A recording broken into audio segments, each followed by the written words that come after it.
Assalamualaikum warahmatullahi wabarakatuh. Apa kabar teman-teman cerita untung dimanapun berada? Mudah-mudahan Ramadannya lancar, semuanya beres, dimudahkan sama Allah ya. Amin. Kali ini tamunya siapa? Pasti udah lihat clickbait ya kan. Untuk lebih jelasnya mengingatkan profil tamu kita ini, kita lihat dulu video berikut ini. Assalamualaikum teman-teman cerita untung. Ada yang ingat sama lirik lagu "Oh oh kamu ketahuan"? Ya, lagu Ketahuan yang dipopulerkan grup band asal Bandung ini pernah hits di tahun 2007 lalu, Mata Band. Nah, kali ini kita akan berbagi kisah dengan Sunu Haramain. Masya Allah, vokalis band yang pernah menghiasi dunia musik ini, sekarang dia ketahuan sudah berhijrah nih teman-teman. Akhirnya kita kalau misalnya ada idola-idola yang kayak gitu, kamu nggak usah idolain saya, idolain aja Rasulullah SAW. Konon, katanya Mata Band selalu disangkut pautkan dengan Illuminati. Makanya ketika keluar ada Betul. band namanya Mata Band, kita langsung asumsikan ini band kayaknya benar-benar band apa Illuminati. Astagfirullahaladzim, kita harus tanya langsung nih agar tidak menjadi fitnah ya teman-teman. Tapi, apakah benar itu alasan Sunu untuk berhijrah? Apa kesibukan Sunu sekarang? Dan apakah Sunu masih bermusik? Yuk, kita sama-sama buka cerita dari Sunu Mata Band di Bukber Untung. Eits, kamu ketahuan tuh, belum subscribe. Subscribe dulu dong. Jangan lupa nyalain notifikasinya, biar kamu gak ketinggalan cerita inspirasi lainnya.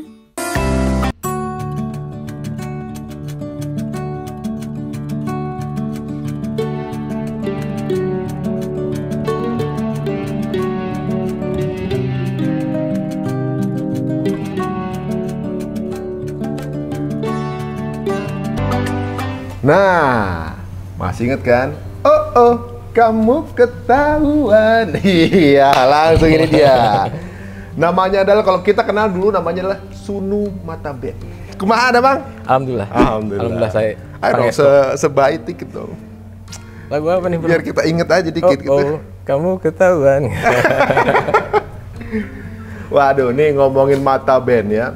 Ibaratnya dari Ana reflect dulu zaman dulu ya? Ya. Mata Band itu keluar tahun berapa? Berapa ya, lupa lagi, 2006. Gimana sih? 2006 apa 2000 berapa ya? 2006, udah lama tuh. Udah lama banget. Zaman MTV lah waktu itu kan ya? Iya, ada. Ya. Chart MTV ada. Di Bandung? Di sini, di Jakarta kan? Lah itu di Jakarta? Itu bukan band Bandung? Bandnya band Bandung. Bandnya band Bandung, cuman waktu itu masuk Pelangi Record awal tuh ya. Masuk Pelangi Record. Jadi antum udah pelangi yang dulu ya? Udah pelangi. Pelangi yang mana dulu? Udah rainbow banget kan? Itu tahun 2006-2007an ya? Ya, 2006-2007 kalau nggak salah. Kalau bikinnya itu kalau nggak salah 2003 ya? 2003 apa 2004 gitu kalau nggak salah. Bikinnya. Bikin band itunya? Iya, bikin. Itu teman anak Bandung semua? Ada satu Banjarmasin. Satu Banjarmasin. Dulu pertama ke zaman-zaman itu dulu gua tuh lagi sukanya ngulik-ngulik mengenai apa namanya konspirasi gitu, Illuminati. Makanya ketika keluar ada band namanya Mata Band, kita langsung asumsikan ini band kayaknya benar-benar band apa Illuminati. Band Dajjal ya. Band Dajjal. Dulu nama Mata itu dari mana? Jadi sebenarnya tuh namanya itu The Eyes, ya kan? The Eyes. Maksudnya kan nama bandnya tadi awalnya. Mata maksudnya kan, gitu kan? Maksudnya kedua mata ini, gitu kan? Nah, kita punya makna di situ, ya, satu pandangan berjuta makna, ya. Terus bagaimana vision kita atau pandangan kita itu selalu ke depan, gitu kan? Dan lalu ya banyak sekali, gitu kan? Dari mata kita bisa ngelihat orang ini suka sama kita atau benci dan sebagainya. Jadi banyak sekali maknanya. Nah, ketika kita masuk industri, ya, The Eyes ini kan Inggris kan. Nah, kita Indonesiakan saja. Di Indonesiain. Ya udah, akhirnya jadi Mata tuh. Jadi Mata. Sudah gitu supaya enggak ini ya lucu juga sih ya, kata temen. Jangan 4 deh, mendingan 5 huruf aja, supaya ada hokinya ya gitu-gitulah. Ya udah, akhirnya kita bikin MATTA, ya, mata gitu kan. Nah dari situ ya alhamdulillah gitu, naik kayak gitu. Nah cuman pas kita bikin cover, ini kenapa jadi satu si matanya gitu? Jadi kita lambangnya tuh satu mata aja tuh, lambang satu mata. Iya, kan? waktu lihat kan, iya bener di band Illuminati nih. Kita nggak tahu tuh. Coba lihat di klip-klip kita yang lain, cincin kita pakai satu mata, kalung kita pakai satu mata. Semuanya tuh kita tuh anehnya tuh di saat itu tuh semua desain untuk itu gitu. Ada yang ada hubungannya sama kita tuh satu mata semua. Padahal matanya satu semua. Anak bandnya sendiri nggak ngarahin ke sana. Enggak beneran. Pas kita dilihat gambar, yang mana nih? Oh ini kayaknya keren gitu kan? Kita nggak tahu, tiba-tiba jadi satu, matanya jadi satu semua, gitu. Nah cuman dari situ ada yang ngomong-ngomong di sekitar kita tuh itu mereka tuh mirip-mirip bandnya kayak Incubus gitu kan, yang Illuminati semua gitu, yang tahu kan? Kita suka banget tuh sama Incubus kan, sampai kita manggung-manggung bawain Incubus gitu kan. Nah pas kesini kita pikir oh ini kayaknya Dajjal gitu ya, gitu. Cuman band-band yang lambang-lambang kayak gitu naik semuanya kan, gitu. Kita juga nggak tahu. Banyak kan yang begitu tuh marketingnya cepet banget gitu kan. Benar. Dan waktu itu nggak didesain untuk itu sebenarnya. Nggak ada rencana untuk itu. Iya, kita kan album pertama kan langsung hits kan itu. Langsung hits. Gitu.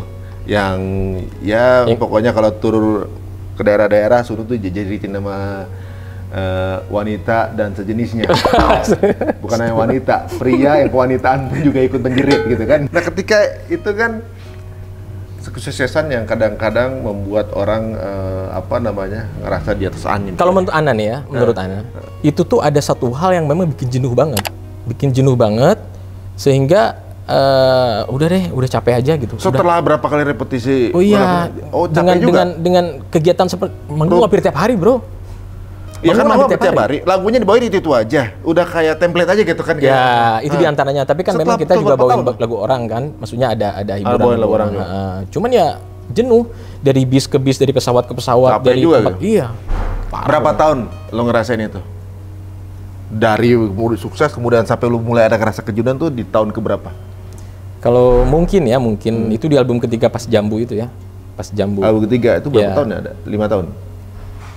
Aduh, Ana nggak tahu 2000. Ini gimana sih ini yang punya band lupa gue nih. Lupa itu. Sebelum 2010. Ada yang lagu Jambu itu yang janji-janjimu janji busuk itu yang adalah gitu. Ini kalau bikin lirik emang kece-kece. Itu yang bikin ada pemain gitar. Ya, judulnya Jambu. Terus ada judulnya Lelaki Idaman Mertua. Terus ya aneh-aneh sih sebenarnya lagunya. Cuman ya nggak tahu yang dipusing mana. Gampang masuk ke ini kan liriknya, gampang mudah dicerna. Benar gitu. Jadi setelah album ketiga baru mulai berasa agak sedikit capek-capek. Emang cita-cita dari album pertama sih. Udah gitu.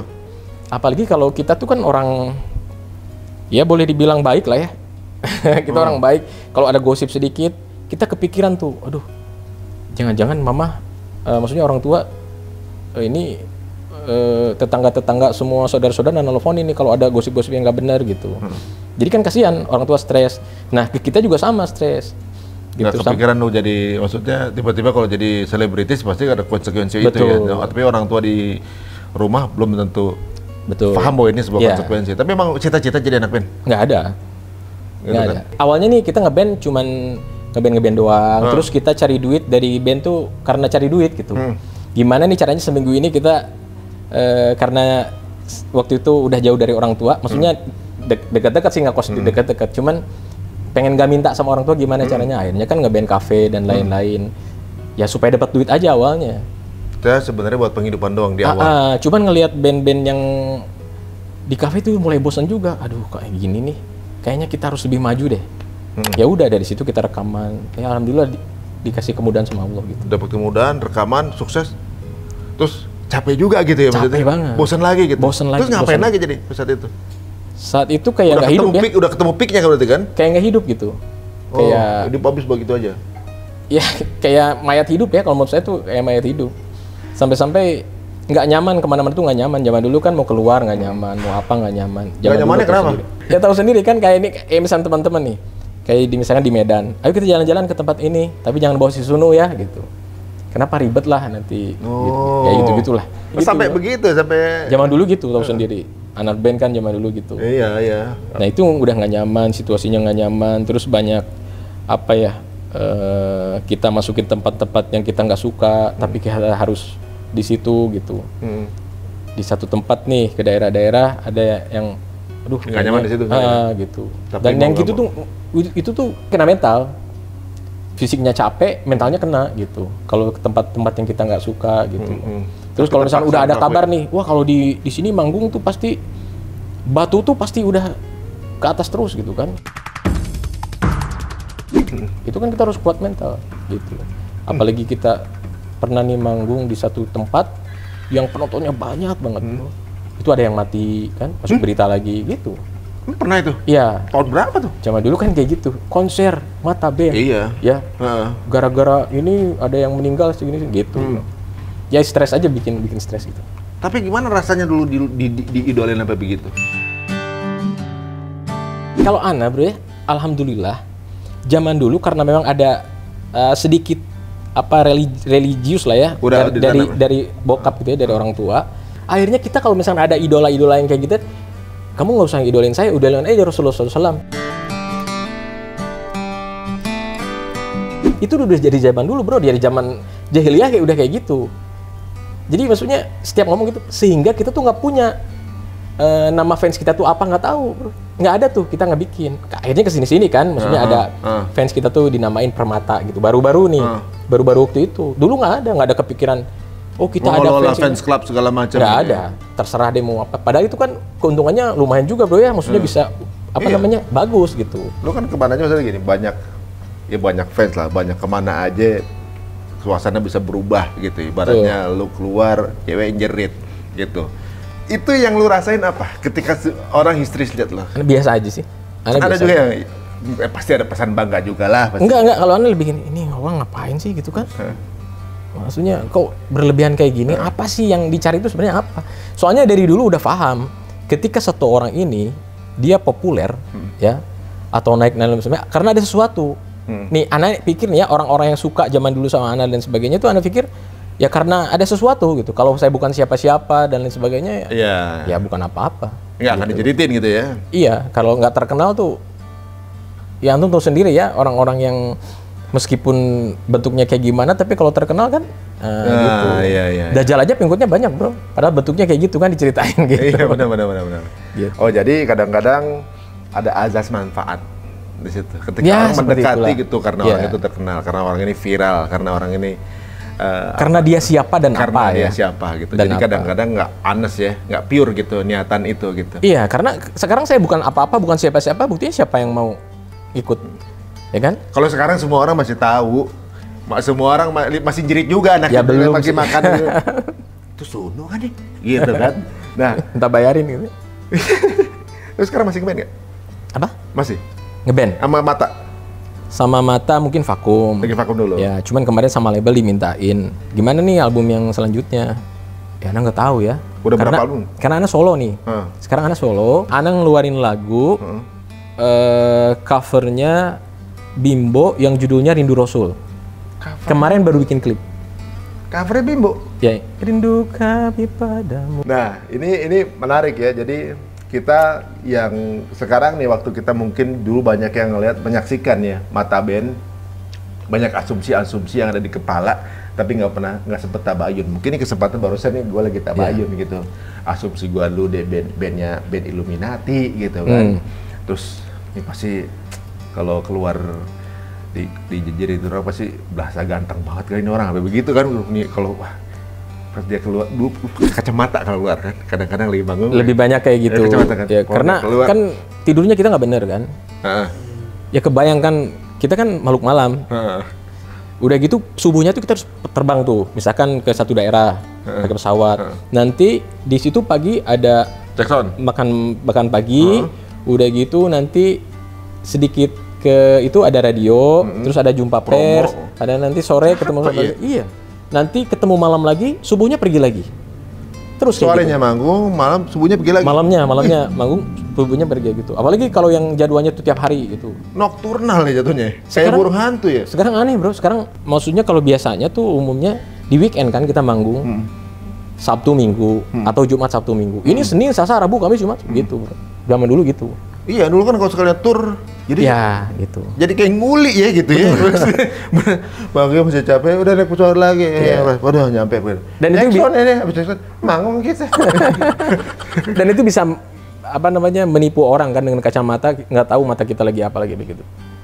Jadi ada mimik yang nggak suka, nanti kan orang ini kenapa sih gitu kan. Tapi kalau pakai kacamata kan aman gitu. Nah, ini dia. Kadang-kadang tidur pakai kacamata. Wah, yang bener.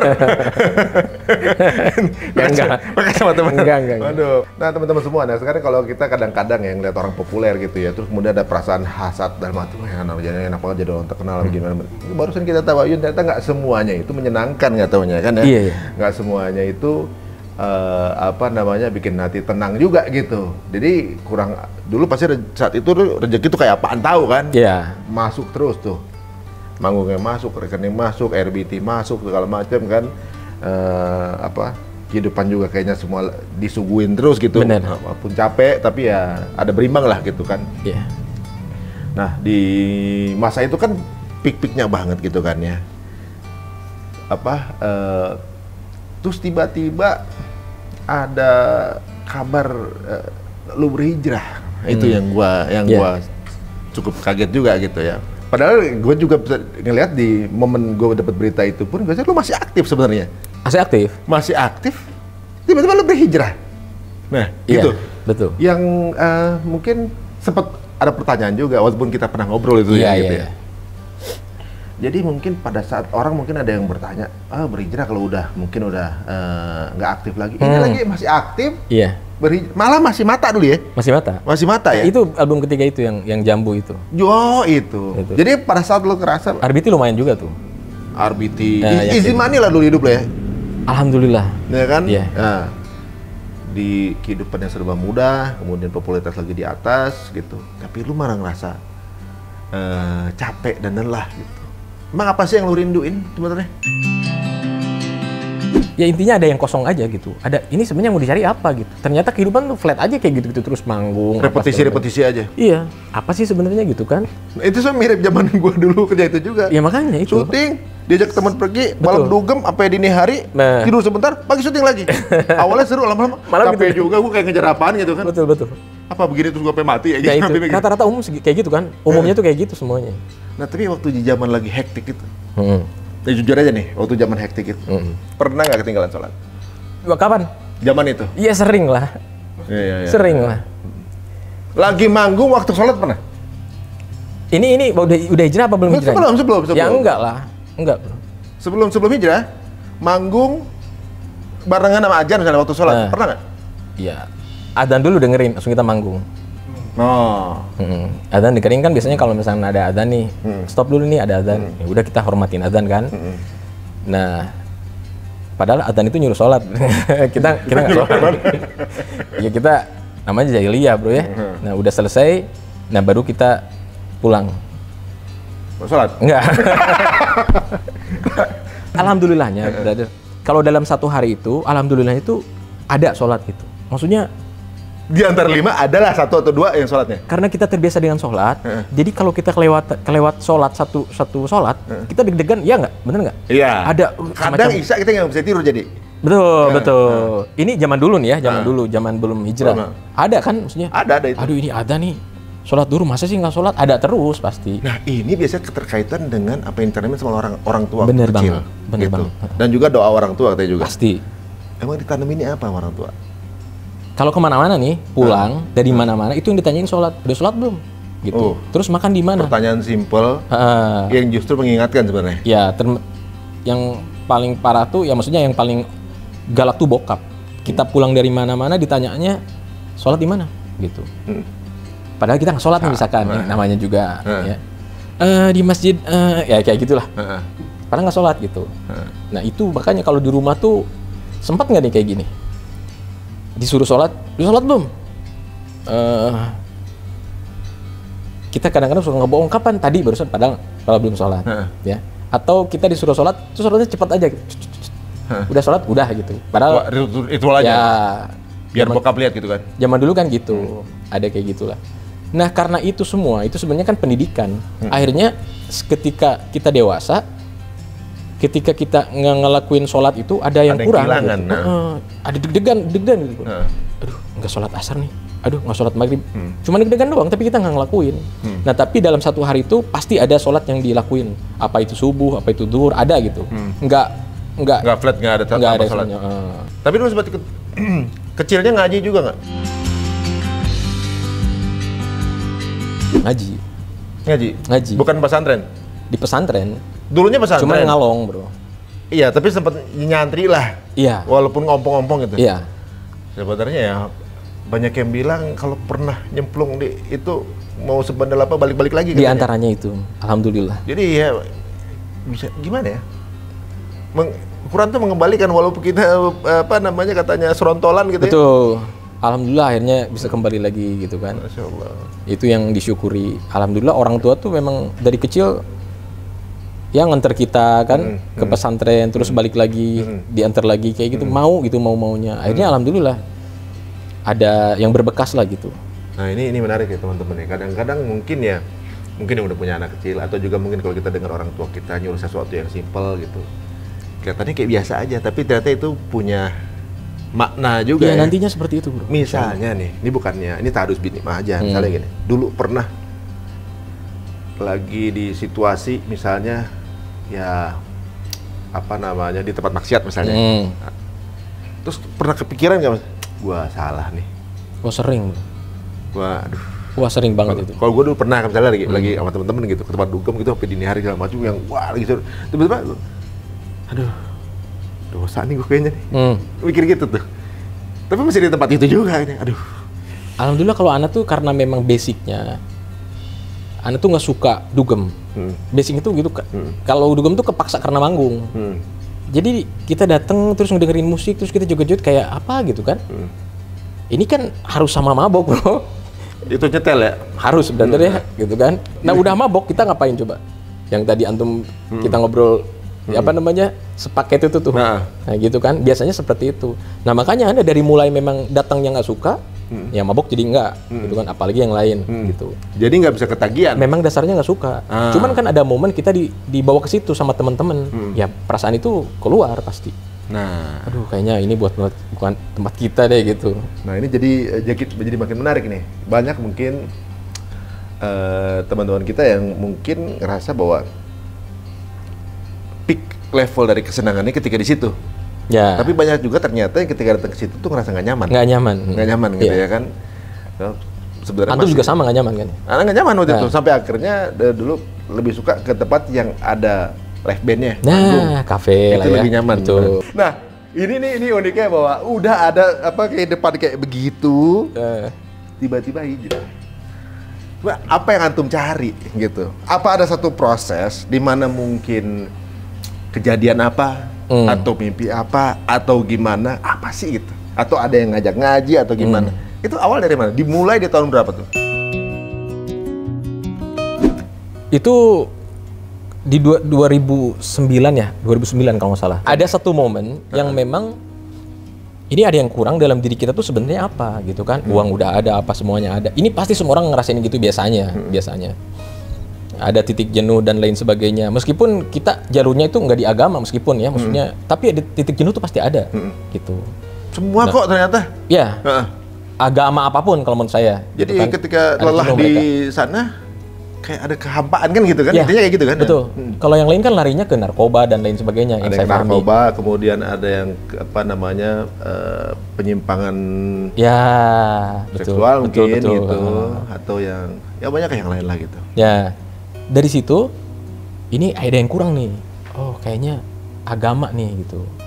Nah satu hari kita kan alhamdulillah tuh dari kan sholat ada terus kan gitu. Tiba-tiba kita sholat subuh kayak ada yang ngebisikin gitu. Beres sholat subuh tuh, masa hidup kayak gini terus? Ya mau maksiat terus. Ini dibisikkan telinga tuh kayak yang bener bro. Kayak jadi kayak ada yang bisikan. Jadi kita harus gimana kan nggak tahu kan? Oh, kayaknya harus rubah nih. Begini terus gitu. Gitu. Emang mau sampai kapan kayak gini terus gitu kan? ini maaf nih, maaf. Misalkan pacaran sama ini itu sampai kapan gitu kan? Apa nggak ada yang mau nikah dan lain sebagainya kan? Itu dibisikin tuh kayak gitu pas lagi selesai sholat tuh gitu. Bahkan dalam sholat tuh ada yang kayak ngebisikin apa mau gitu terus gitu. Ya udah akhirnya dari situ mulai sholat terus amal-amal agama dan lain-lain. Nah alhamdulillah lingkungan kita itu kan di masjid, lingkungannya di masjid nih. Nah, jadi otomatis orang-orang yang di masjid ini adalah orang-orang yang selalu mengingatkan kita kepada agama, kepada kebaikan. Ya, udah sholat belum? Apa gimana? Ya gitulah, gitu-gitu umum gitu ya. Oh, jadinya tadinya mulai merapikan ibadahnya dulu awalnya. Ah, awalnya gitu, doa sama Allah supaya Allah kasih hidayah, ya, ditunjukkan ke jalan yang benar, diberikan teman-teman yang soleh dan sebagainya. Karena nggak mungkin nih kalau kita mau hijrah, terus teman-teman kita masih teman-teman yang dulu, pasti kita kebawa terus, pasti itu. Lingkungan membentuk ya? Iya, karena hijrah itu kan bukan hanya amal yang kita buat, tapi pergaulan kita harus dihijrahkan juga sama. Pantesan ada ungkapan nih, siapa kamu, lihat teman-teman kamu. Ya, benar. Itu kata Rasulullah SAW. Kamu nanti posisi kamu di akhirat kamu sebagaimana teman-temanmu. Iya, benar. Posisi kamu di akhirat seperti apa, lihat teman-temannya aja gitu kan, kumpulannya. Betul. Waduh, jadi ternyata pengaruh juga ya? Pengaruh banget. Nah, setelah mungkin merapikan ibadah, next apa yang kejadian? Nah, alhamdulillah tuh. Jadi karena kita lingkungan masjid, kita tuh kebawa sama orang-orang yang ada di masjid itu. Ya. Mulai tuh kita serempak, bro. Ini keajaiban ya, maksudnya keajaiban dari Allah Subhanahu Wa Taala. Kalau ana pikir ini kasih sayang Allah Taala dan keajaiban, semuanya hijrah. Satu band itu kita hijrah semua. Satu band itu? Satu band hijrah. Mata band? Iya. Jadi waktu zaman mulai ngerapin ibadah itu satu band? Iya. Kita ada nih teman kita tuh dari satu band kita ini, boleh dibilang ion neraka lah. Ion. Suka ngajakin ke sana. Iya kan? Jadi nyalanya neraka tuh nggak panas gitu kalau kurang satu dia itu kayak. Ya pokoknya dia sponsorin apanya dia io-nya lah. Itu jadi maksiat gitu. Ya io maksiat. Dia soleh banget akhirnya. Ini kenapa orang jadi sholat terus kan? Sebelum lu dia udah soleh duluan? Enggak, kita bareng. Maksudnya bareng. Kita Ana nih hijrah. Dia juga hijrah, cuman dia beda tempat gitu. Tapi kita udah sholat semua. Kita udah sholat semua. Dan yang paling mengejutkan karena nggak mungkin ini orang tuh kasarnya tuh gak dikasih hidayah sama Allah tuh nggak mungkin gitu kan. Ini omongan itunya bercandanya ya. Tapi ternyata dia sholat kalau tapi ya gitulah ada supir. Pir, udah sholat belum? Sholat dulu dong, nanti masuk neraka. Wah, pokoknya gila, bro. Padahal dulu yang ngajak. Padahal iya neraka. Neraka aja yuk gitu loh. Iya, padahal dulu dia kayak gitu. Ya itu hidayah, bro ya. Nah, lalu alhamdulillah kita hijrah semuanya. Sehingga ada apa-apa tuh kita hubungkan kepada agama gitu, bro. Semakin kita memperdalam agama, semakin kita yakin bahwasanya kebahagiaan ini ya hanya dengan mengikuti cara baginda Nabi sallallahu alaihi wasallam. Kebahagiaan ini hanya dalam amal agama, bro, yang dibuat. Karena kebahagiaan ini memang dari hati, ya. Rasa syukur kita kepada Allah Subhanahu Wa Taala, ya, maka kita akan diberikan kebahagiaan oleh Allah Subhanahu Wa Taala. Jadi kita syukuri itu setiap apa yang kita miliki, kita punya itu baru paham gitu dari situ. Oh iya gitu kan. Yang bosan-bosan, yang tadi, yang apa yang namanya, yang bete-bete dan sebagainya tuh kita jauhin tuh, gitu kan. Yang sikap-sikap kita yang buruk lah ya, gitu. Yang nggak bersyukur gitu. Ya udah kita hijrah, kita cobain amal agama sedikit-sedikit, ya sampai sekarang alhamdulillah. Nah cuman kuncinya satu, brother, kalau menurut Anda tuh ya jangan jos-jos nggak jelas. Biasanya kalau jos tuh jadi ngos, jadi akhirnya dia yang jos-jos awal-awal kan lama-lama jadi kehabisan bensin. Itu. Gitu. Terukur aja ya. Iya, tapi wajar lah ada fase seperti itu ada. Ya maksudnya memang semua juga turun bertahap ya. Betul. Gitu. Ya kalau kita juga semua, ya namanya kita ban putih kadang-kadang juga suka ngegas. Betul. Gitu. Tapi wajar tahu itu. ukuran gasnya tahu. Nah, perbedaannya ketika mungkin waktu itu satu band udah akhirnya berhijrah ya, ibaratnya mulai belajar agama lah intinya. Si ada nggak? Ini kan masih tour nih, masih manggung. Jadi ada perubahan Raiders atau gimana? Atau perubahan jamuan atau gimana tuh kan? Ini Raiders otomatis atau Raiders apa nih? Ya kan misalnya kalau misalnya bangun di luar kota Raidersnya ini. Iya. Nah kan udah pada ngaji semua nih, perubahan Raiders misalnya. Tapi kalau kita dari dulu enggak sih. Kalau di Raiders kayak gitu kita nggak ada normal khusus aja. Gitu? Nggak ada. Alhamdulillah kalau kita nggak ada yang kayak gitu-gitu. Itu otomatis, bro. Itu Raiders otomatis kan. Terus rasanya bedanya apa? Rasanya waktu hijrah sebelum, ngeband waktu zaman sebelum hijrah, sama satu band itu udah hijrah bareng. Ada nyaman nggak nyaman sih bro, ada nyaman nggak nyaman. Tergantung kita menyikapinya, tergantung orang-orang yang ada di dalamnya kan. Kadang-kadang di satu si A nih, dia terlalu jos, kita juga nggak enak. Terlalu gitu kan? kaku jadinya kan. Nah gitu. Yang ini terlalu apa? Terlalu jauh gitu kan? Maksudnya nggak, ya maksudnya. Nggak sefrekuensi gitu. Nggak sefrekuensi itu nggak nyaman jadi, juga. Ya. Dan kita memang ya ketika pas di hijrah tuh, aduh main pesantren kilat nih 40 hari, loh ngeband gimana? Gitu kan harusnya gitu kan? Ini mereka enggak, ya udah jalan aja. Oh, jadi ya kan kita juga pernah denger ya, Sunu ini sampai ini bahkan ketika mulai ngaji gitu ya, ini nguliknya sampai yang gimana-gimana gitu, bahkan kalau nggak salah sampai ke Pakistan kalau nggak salah itu. Itu yang awal, itu kan awalnya urus 40 hari itu di Indonesia apa di sana? Di sana. Kalau nggak salah. Awalnya langsung ke sana. Iya. Nah, itu gimana waktu itu? Sampai akhirnya lo ikutan kemudian ke Pakistan 40 hari. Itu bukan sesuatu yang mudah tanpa proses dong. Iya pasti, proses banget. Gitu kan proses ibaratnya. Banget. Nah itu siapa yang mengenalkan misalnya, yang ngajarin siapa, yang ngajak siapa, mungkin ada sosok siapa gitu yang ada temen yang ngajak ngajinya gitu atau gimana, ada yang ngajak ke sana, itu ada nggak orangnya siapa? Ada banyak. Nah jadi pada intinya ya kata dia segala sesuatu ini harus kita buat dengan pengorbanan. Maka dengan pengorbanan yang kita buat ini akan timbul kecintaan dan tanggung jawab kepada hal yang kita korbankan itu. Nah, begitupun agama. Kalau kita mau paham tentang agama, maka kita harus berkorban di jalan Allah Subhanahu wa taala dengan mengorbankan harta, diri dan waktu kita. Apa yang kita punya, kita korbankan untuk agama Allah.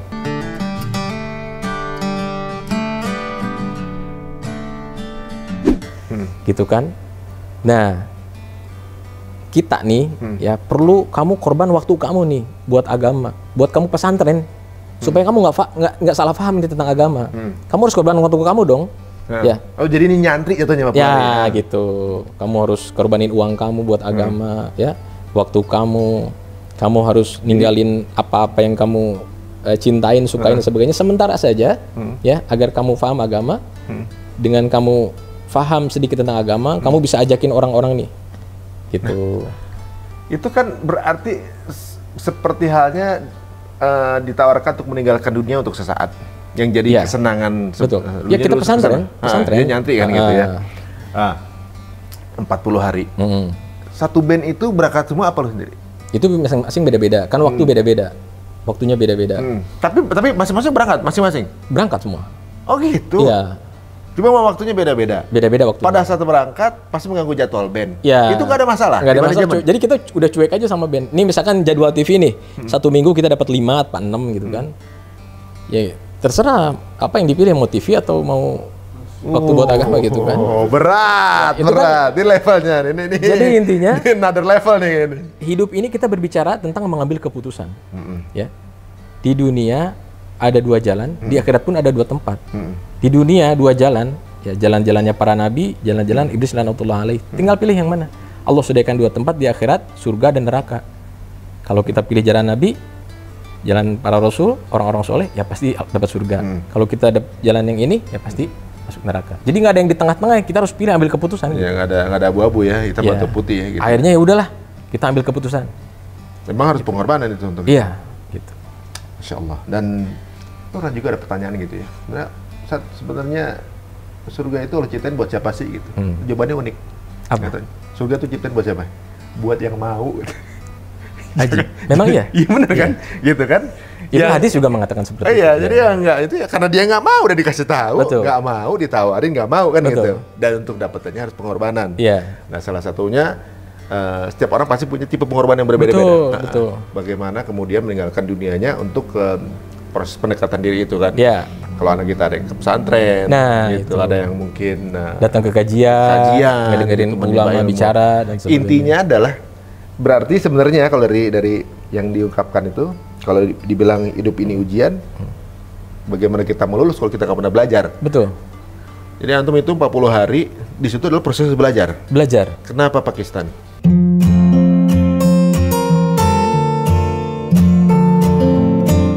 Jadi berhubungan dengan apa yang kurikulum nih, pelajaran. Kalau kita ya mau belajar tentang broadcast, otomatis kita harus datang ke rumah Ari Untung, ya. Belajar tentang broadcast dan sebagainya. Gitu ya. Bener, pasang pelang di depan nih. Waktu-waktu bersama gitu diajarin dan sebagainya. Oh, lebih bisa 1 hari 2 hari. gitu, belajar sama guru tuh lebih intens. Ya iyalah, harus seperti itu kan.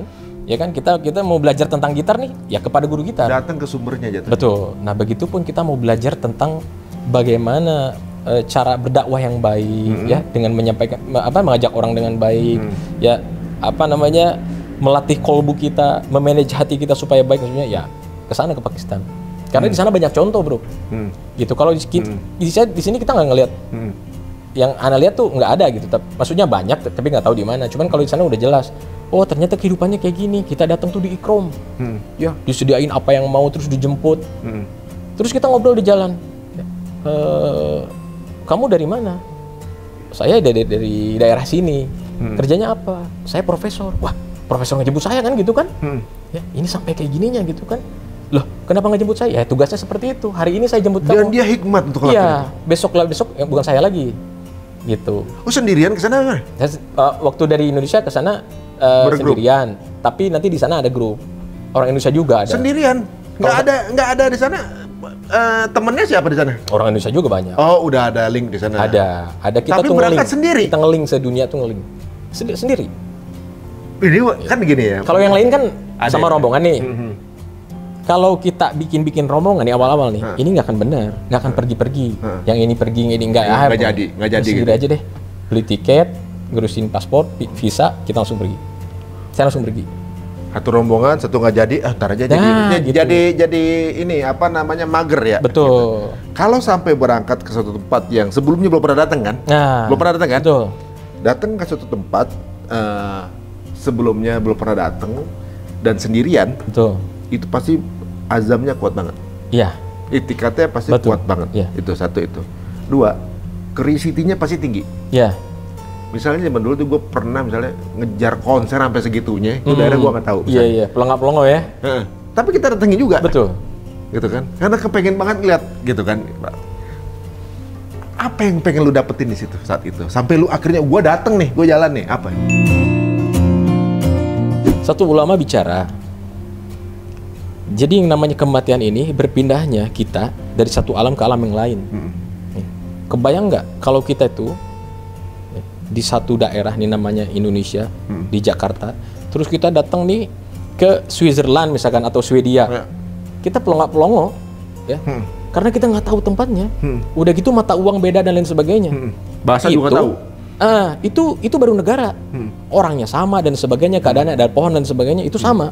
Tapi kita pelongo-pelongo harus kemana nih? Ya, terus sementara kita juga nggak bawa uang negara mereka, ya kan? Nah terus segimana kita takutnya ada di situ? Ya takut lah. Pasti kan. Ada hampa, ada banyak perasaan lah ya. Apalagi orang yang baru banget nih, nggak tahu luar negeri. Bener. Kayak orang kampung tuh datang ke Jakarta, ya kayak gitulah. Jatuhnya sial udah pasti, untuk belum tentu. Kayak gitu. Gitu kan? Entah ketemu preman, dirampok segala macam, itu udah pasti. Jadi tunawisma itu bisa hampir pasti kalau sial. Sampai ke tempat tujuannya, belum tentu kalau kita effort gitu kan. Betul. Tapi sekejam-kejamnya di dunia ini masih ada orang yang mau tolong. Sekejam-kejamnya di dunia. Kita nggak punya ongkos bisa dikasih, kita mau makanan ada juga yang ngasih. Pelongo-pelongo ya. Tapi kalau perjalanan ke akhirat gimana bro? Nggak punya bekal selesai. Ya. Kata satu sahabat, apabila dia selamat di kuburnya maka di alam-alam lain insya Allah selamat. Tapi kalau ada masalah sedikit saja di kubur, nanti di alam lain akan masalah. Aduh.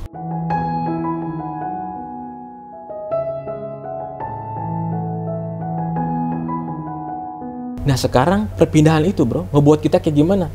Kebayang nggak kita nanti masuk ke satu alam yang nanti kita pelongo-pelongo, ya ternyata datang-datang ada sosok makhluk yang sebenarnya. Nah kita belajar itu bro, nanti ke luar negeri juga sama. Dari situ tuh anak pikir tuh, oh iya ya, kita belajar, kebayang nih ke luar negeri, kita nggak bawa bekal dan lain-lain, itu dimasukin tuh sama hati anak tuh, gitu kan? Nanti kita coba di sana bakalan kayak gimana? Ternyata iya.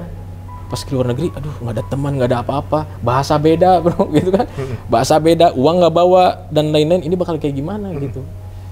Nah tiba-tiba ada namanya, ada yang biasa di bandara tuh, ngelihat kita tuh, sini, ayo kita dianterin ke tempat yang mau dituju. Nah, ada orang seperti itu.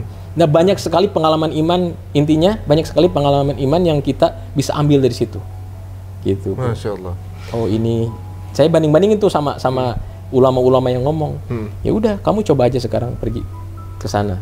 Gitu. Ini relate ya teman-teman semuanya. Kadang-kadang kita mau keluar negeri ya atau keluar kota ya, 3 hari 4 hari kita nyiapin koper untuk kesempatan kita lama hidup di sana, bekalnya berapa udah disiapin gitu ya. Ini bukan 3 hari 4 hari, ini 40 hari bahkan. Gua nggak tahu kopernya berapa gede. Itu yang buat 3 hari 4 hari bahkan 40 hari. Ini yang selamanya lu nggak nyiapin apa-apa. Masya Allah. Iya kan? Iya.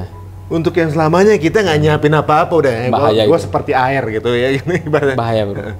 Itu orang yang yakin ya, adanya kehidupan akhirat. Tapi kalau orang yang nggak yakin ya beda lagi. Mungkin karena berarti ketika nggak menyiapkan apa-apa, Nggak yakin dia. mereka belum yakin kalau akan adanya hari akhir. Kan Tapi gitu. ketika disebutkan kematian, mereka takut. Ya nggak? Ya karena dianggap nikmatnya adanya di sini endingnya kan gitu. Iya, berarti kan maksudnya ini kayak apa ya istilahnya? Pemikiran yang bodoh menurut saya nih ya. Ketika dia tuh menganggap akhirat ini tidak ada, tapi dia takut mati, aneh nggak coba? Yang aneh pikir agak bingung gini nih. Dunia ini kan nggak pasti ya. Ya, Kita ngelakuin sesuatu belum tentu kita nyampe ke situ. Betul. Gitu, apa yang kita effort. Dunia ini nggak pasti. Tapi mati itu pasti kan. pasti. Suatu kepastian. Jadi orang milih yang nggak pasti dibanding yang pasti. Iya. Makanya aneh.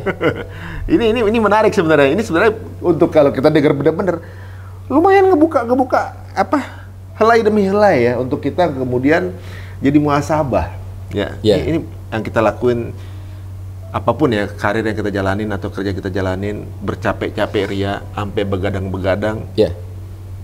Tapi nggak Ini endingnya nggak kemana? mendapatkan manfaat untuk kehidupan lain. Apa ini nanti kebawa juga gitu kan? Iya. Betul. Abis kemarin ada salah seorang, saya nggak usah sebut namanya, mungkin dia adalah pemasok oksigen terbesar. Gue nggak sebut negaranya lah pokoknya. Dia adalah pabrik oksigen terbesar. Kemudian meninggal COVID, kekurangan oksigen. Iya. Jadi padahal masuk kalau dia mau semuanya tubuh-tubuh dia bisa dikasih Betul. semua tuh. Gitu. Mau disedot semuanya. Bisa aja, sedot semuanya gitu. Iya. Padahal betapa murahnya alokasi gratis sehari-hari. Betul. Gitu. Jadi semua yang kita dapetin semuanya karena diperbolehkan sama Allah aja sebenarnya Betul. gitu kan. Suatu saat dia ambil gitu, selesai. Iya.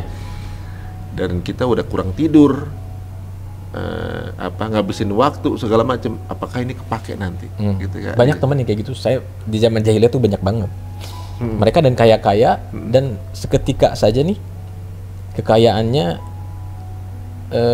diambil sama Allah Subhanahu wa taala. Bahkan yang satu lagi ceritanya dia kaya tapi nyawanya yang diambil oleh Allah taala. Makanya ya tinggal pilih aja, ini dunia ini pasti nih ya. Apakah kamu yang akan mau meninggalkan dunia atau dunia yang akan meninggalkanmu? Itu dua-duanya pasti. Ngeri juga ya. Kalau nggak dunia yang meninggalkan ya kita yang meninggalkan dunia. Nah kadang-kadang itu juga yang bikin kita jadi ngerasa Jadi contoh bro, pelajaran.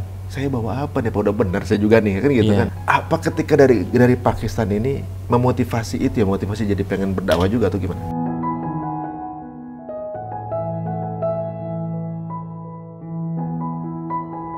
Oh iya, iya. Nah, Ya jadi dakwah ini mengajak kan. heeh.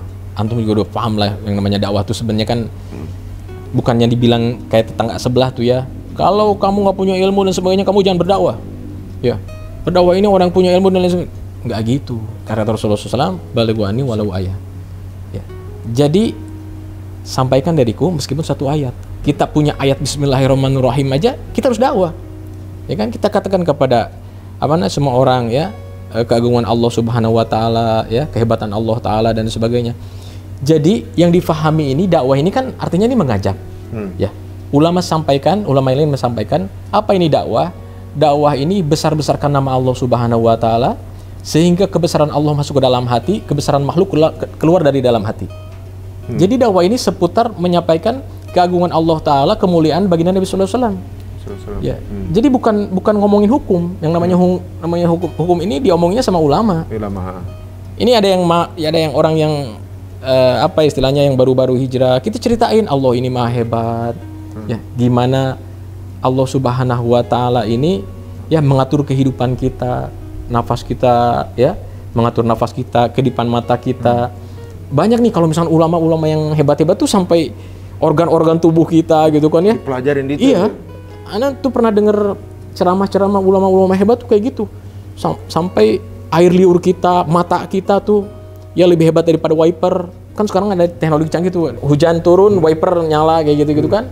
Terus mata kita tuh diairinnya segimana sehingga ya gitulah, pokoknya kayak gitu-gitu. Sampai mata air dipikirin. Iya, itu orang tuh akan terapa istilahnya ya. Bener ya, Allah Subhanahu wa taala memang seperti itu.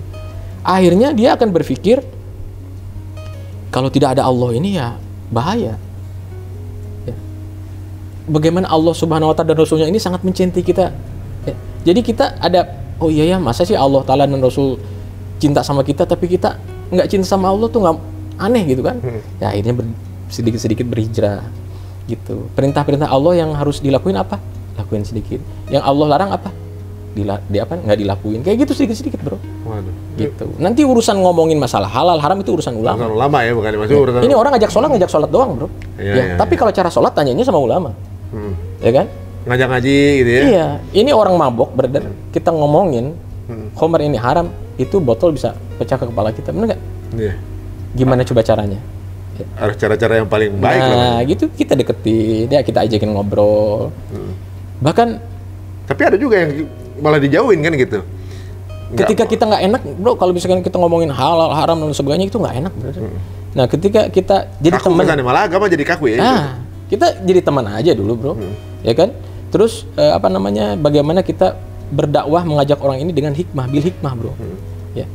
Lalu dengan perbuatan-perbuatan baik, gitu, brother. Jadi ada yang kita korbanin juga. Nih orang nih, tetangga kita nggak sholat, jangan kita langsung, lu tau nggak sholat tuh masuk neraka, nggak gitu. Kita silaturahmi dulu, terus ayo kita sholat, gitu kan. Nanti dia juga Allah Ta'ala beri hidayah, nanti akan rubah. Nah orang-orang yang galak-galak ini, bro, dia yang merasa hidayah ini dia yang pegang, ya kan? Ya kan? Padahal hidayah ini ditembultak di tangan Allah, brother. Ya kan? Jadi ngomongnya ancaman-ancaman terus, padahal kabar gembira ini harus disampaikan. Ya, benar. Gitu. Ya, dikit-dikit neraka, dikit-dikit neraka.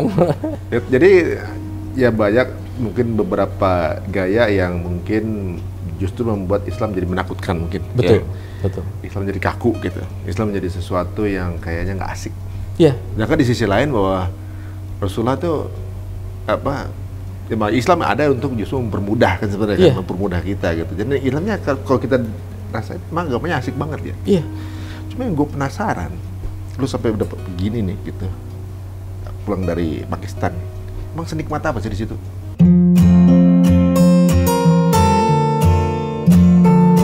Agama ini nikmat, bro. Antum harus ke sana kalau mau. Ini mulai nih. Iya, maksudnya kita nggak bisa cerita kalau misalkan kita nggak pergi kan, gitu. Yang pasti ya. Oh, jadi nggak bisa diceritain, cuma bisa di-experience. Itu satu, bro. Jadi, terus pengalaman yang kedua, ketika kita pulang dari sana, yang ana rasain ya, ketika pulang dari sana, maka ada perasaan di hati ini, aduh saya nggak tahu apa-apa, saya nggak ngerti apa-apa. Ada perasaan itu, bro. Jadi jarang ngomong, lebih banyak dengerin. Gitu. Dan alhamdulillah kita punya ilmu dari sana tuh. Contoh nih, ya Rasulullah SAW apabila berdakwah, beliau ini melihat target siapa yang didakwahin. Ada orang yang tidak beriman, ya, dan tidak berilmu. Ada orang yang beriman tapi tidak berilmu. Ada orang yang berilmu tapi tidak beriman. Ini beda-beda dakwahnya. Antum tahu sendiri kan ya? Orang berilmu tapi nggak beriman. Contohnya gimana? Contohnya nih, ada satu orang Badui. Ini singkatnya aja ya. Ini pipis di masjid. Ya, kata sahabat, biar saya tebas batang lehernya gitu. Jangan katanya. Gitu sama Rasulullah SAW didakwahi. Ya, ini tempat masjid ini tempat mulia, ini rumah Allah dan sebagainya. Oh maaf ya Rasulullah, saya nggak tahu. Ya, ini gara-gara nggak punya ilmu nih dia bilang, ya Rasulullah mintakan ya sama Allah tolong doain saya aja dan engkau yang lain jangan gitu kan. Itu karena bodoh gitu kan. Nah lalu yang kedua, orang yang beriman, ya, orang yang berilmu tapi imannya kurang, bro. Sahabat juga sama, datang ke Rasulullah SAW karena saking dia tahu ilmunya, tapi datang ke Rasulullah, ya Rasulullah izinkan saya untuk berzina. Ya, Rasulullah dewannya beda lagi kan. Kata Rasulullah SAW, intinya nih ya, apakah kau mau ibumu dizinahi, kakak perempuan dizinahi? Nggak mau ya Rasulullah. Ya maka kau jangan berzina kalau nggak mau. Rasulullah SAW pegang dadanya, Rasulullah SAW doa, ya. detik itu juga dia adalah orang yang paling membenci dengan perzinahan. Ini asbab, ini Rasulullah dakwahnya nih kayak gitu. Dia tadi ada ilmu, tahu, tapi nggak ada iman. Ya maksudnya imannya itulah. Tahu kalau itu dosa. Iya, tapi pengen nih karena Rasulullah nanya, Rasulullah izinkan saya untuk berzina kan? Nah, gitu. Yang ketiga, ada orang yang tidak ada ilmunya, bro, tapi dia imannya kuat. Imannya kuat nih, jos gitu kan. Satu hari beliau ini, sahabat ini memakai cincin dari emas. Nah, sama yang begini Rasulullah nggak ada, maksudnya langsung aja gitu, ambil sama Rasulullah cincinnya dilemparin. Ya, kata Rasulullah kurang lebih, ya kamu menggenggam ya bara neraka dan sebagainya gitulah gitu ya. Intinya. Bagaimana sikap sahabat ini karena imannya lagi jos? Udah, cuek aja, bro. Kata sahabat yang lain, kamu ambil saja itu yang dibuang oleh Rasulullah SAW. Kasihkan ke istrimu, cincin emasnya nih, kasihkan ke istrimu. Kata beliau, haram saya mengambil apa-apa yang telah Rasulullah SAW buang. Gitu. Dia nggak tahu kalau cincin emas ini haram gitu kan. Nah, gitu. Jadi kan setiap dakwah ini beda, Rasulullah beda-beda gitu. Nah, ada yang imannya kuat, ilmunya hebat. Bagaimana Rasulullah berdakwah? Rasulullah kirim ke seluruh penjuru dunia untuk berdakwah. Ya, membawa agama Allah Ta'ala. Ya kan, mengajak orang supaya masuk Islam gitu, bro. Ya, iya. Jadi beda-beda. Masya Allah. Sampai riwayat atau juga mungkin kisah Nabi dan para sahabat sampai tahu ini kan berarti bukan kaleng-kaleng juga gitu ya. Maksudnya kita pikir gimana gitu ya, sampai akhirnya dikulik. Ini kan ngulik juga jatuhnya ya, kan, jatuhnya. Nah, ini cukup mencengangkan teman-teman ya. Gitu ya. Kita pikir cuma ikut kajian rame-rame udah selesai dan kemudian hijrah nih gitu ke sana. Ada pelatihannya, bro. Nah, ada pelatihannya juga. Pelatihannya. Nah, yang lain gimana yang lain? Sama juga. Sama juga. Sama juga ada pelatihannya. Nah, ini kan unik banget nih.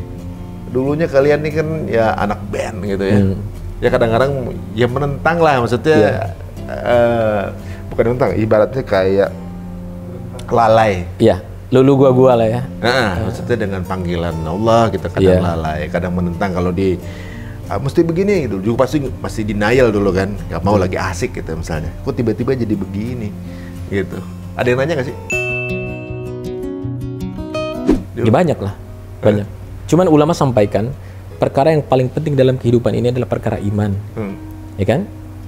Ini iman ini landasan utamanya gitu. Keyakinan kepada Allah Subhanahu Wa Taala yang lurus tanpa bercampur dengan kemusyrikan, dan kita mengikuti apa-apa yang Rasulullah SAW contohkan.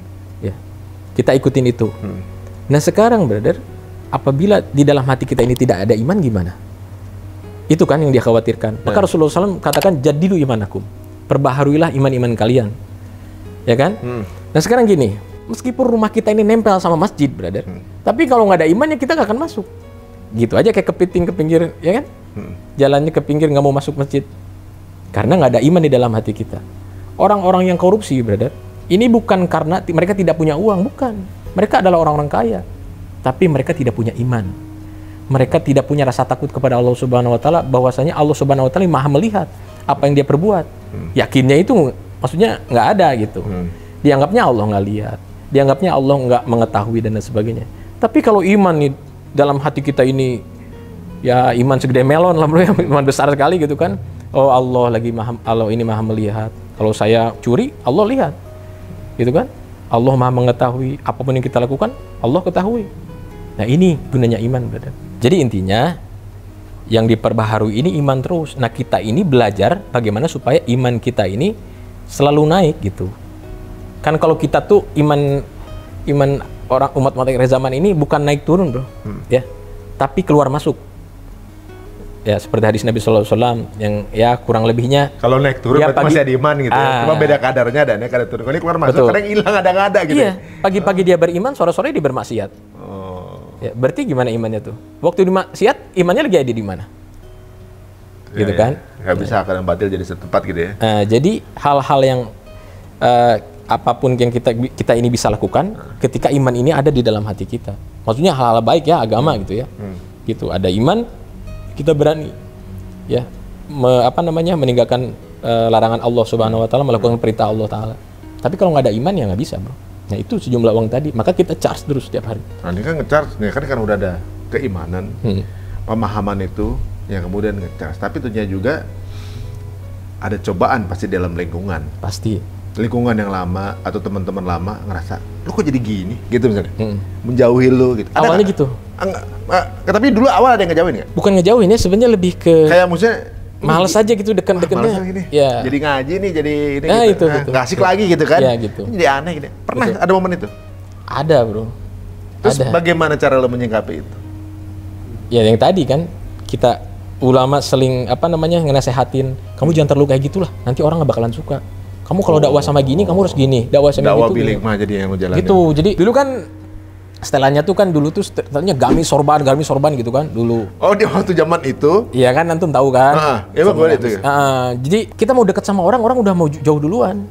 Karena packaging itu. Iya, gitu. Pernah nggak manggung pakai itu? Ya kalau manggung pakai itu. Lu manggung pakai itu? Loh emang kayak gitu. Oh, sekarang masih?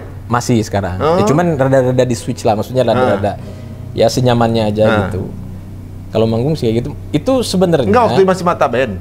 Oh bukan. Enggak, waktu masih Mata Medina. Band, waktu masih Ya Mata. enggak lah. Enggak ya?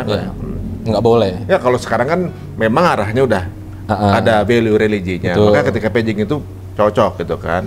Nah, di antara teman-teman yang lain di zaman ngeband itu kan pasti ngeliat lu jadi tiba-tiba agamis gini kan. Jujur aja sebenarnya di lingkungan sekarang pun orang alergi kadang-kadang. Ya betul. Gitu kan, alergi sama orang yang udah hijrah, nggak salah apa-apa, jadi bully gitu kan, maksudnya dinyinyirin gitu. Lu menyikapinya gimana tuh? Kayak tadi itu, makanya tiba-tiba dibenci, disebelin sama orang gitu, gimana nyikapinnya? Kalau saya pikir, kenapa seperti itu? Karena memang kitanya aja yang nggak asik. Nah, Kitanya aja yang memang nggak bisa kalau bawain. kita asik, bisa balik lagi kan? Betul. Karena kenapa timbul opini-opini seperti itu karena memang kitanya. Jadi nggak usah salahin orang. Akhirnya kita mikir apa yang harus diperbaiki gitu. Akhirnya sedikit-sedikit ininya ini gitu. Gitu, Bro. Iya, ini banyak banget yang bisa jadiin muasabah teman-teman semua ya. Kadang-kadang kita ngerasa dijauhin atau kitanya yang aneh ya. yang jadi melihat orang jadi harus menjauh kan Iya. gitu. Nah. Kan nggak mungkin yang tadinya IO neraka jadi IO surga kan ini rada-rada aneh. Orang kan jadi shock gitu kan. Nah, kemudian setelah mulai ngaji nih ya kan,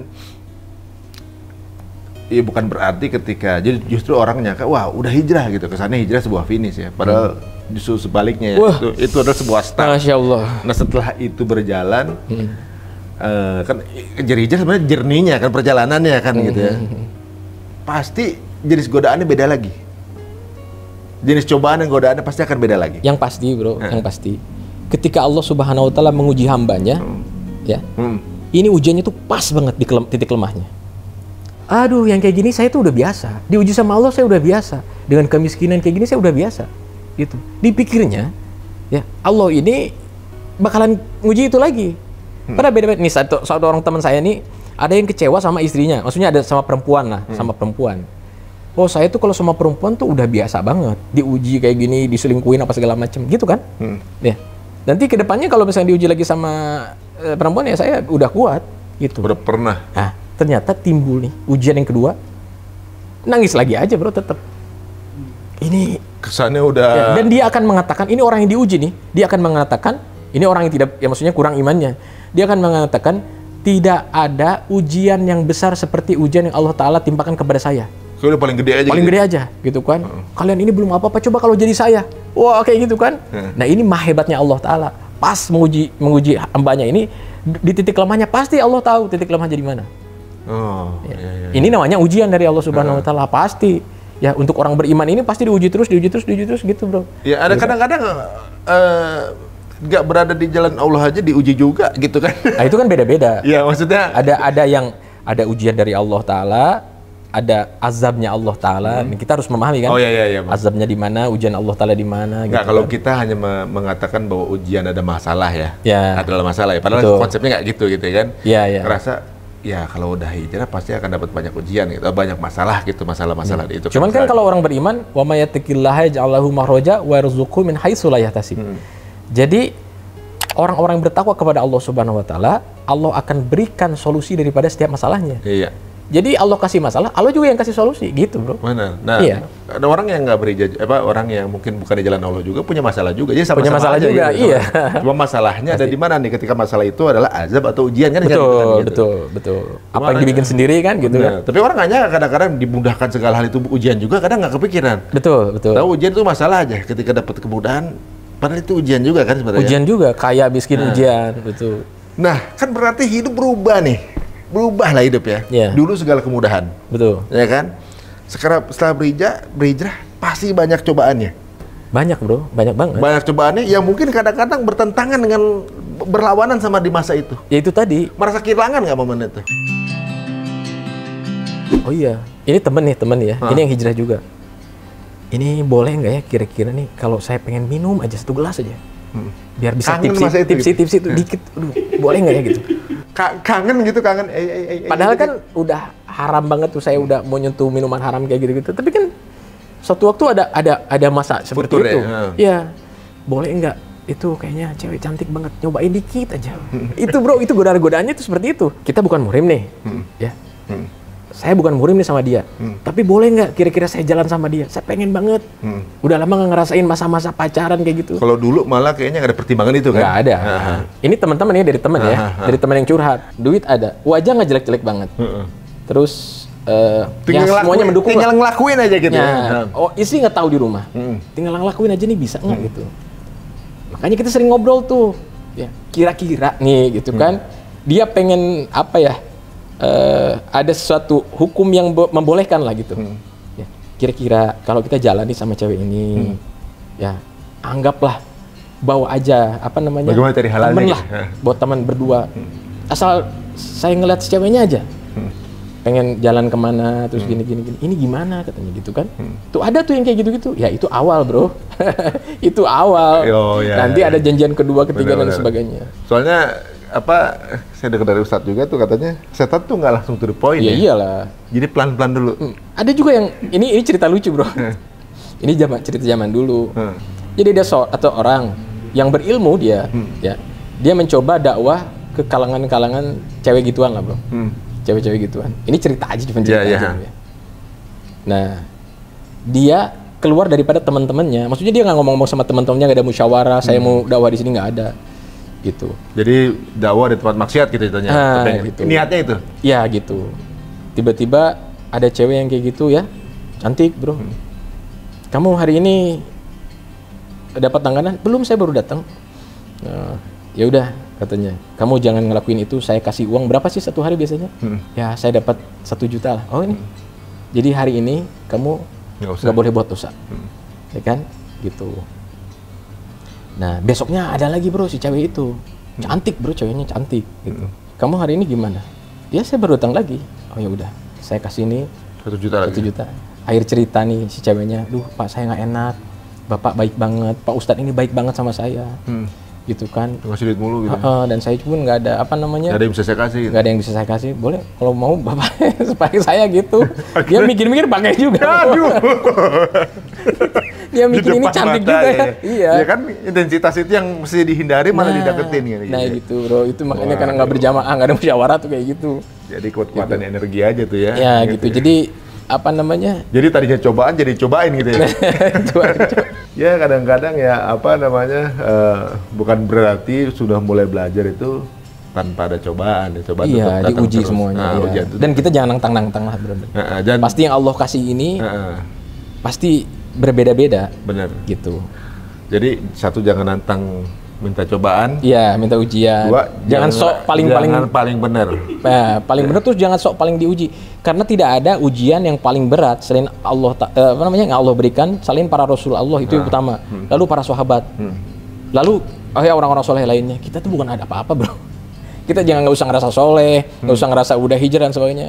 Ujian buat kita tuh ya ujian enteng juga sama sebenarnya. Gitu. Cuman kita terasa berat gitu. Antum tahu kan Sayyidina Bilal diujinya seperti apa, ya, Sumayyah seperti apa, semua sahabat diujinya kayak gimana. Kita nggak ada apa-apanya. Waduh, banyak juga data hikmah yang bisa kita dapatkan ya dari seorang musisi. Mungkin teman-teman banyak yang nggak menyangka bahwa beliau sudah ya ada sebuah proses yang membuat mindsetnya berubah, justru malah bisa memberikan hikmah buat kita semuanya nih, insya Allah. Nah,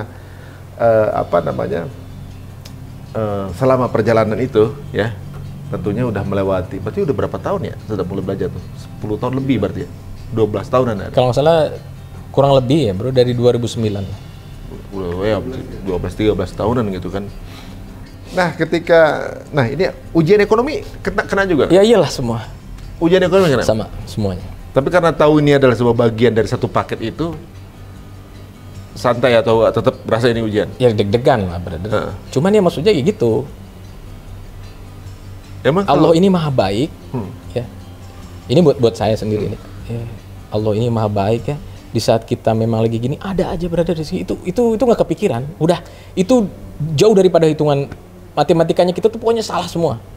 Ya, udah aja Allah punya kuasa, Allah punya ya Allah maha memelihara dan sebagainya gitu.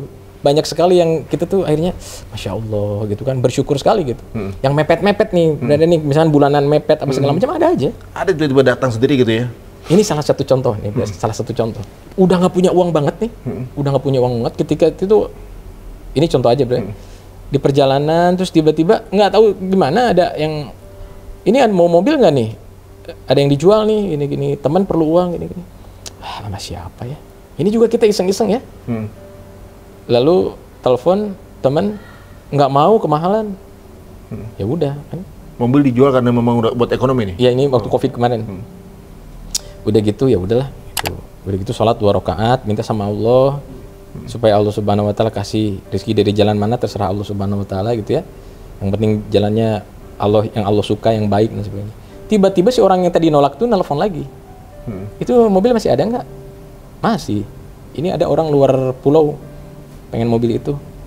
Oh ya udah, gitu. Udah nih dikasih DP dulu nih, bro ya. Kasih DP dulu gini. Bayangan ini bakalan punya uang banyak. Udah bayangin gitu ya, udah dibayangin. Alhamdulillah nih. Jadi kan bulanan ketutup kan, alhamdulillah gitu. Ya udah, dari situ tiba-tiba ada yang menggagetkan juga nih. Mobilnya udah dibawa, STNK udah dibawa, cuman BPKB aja yang sisa nih.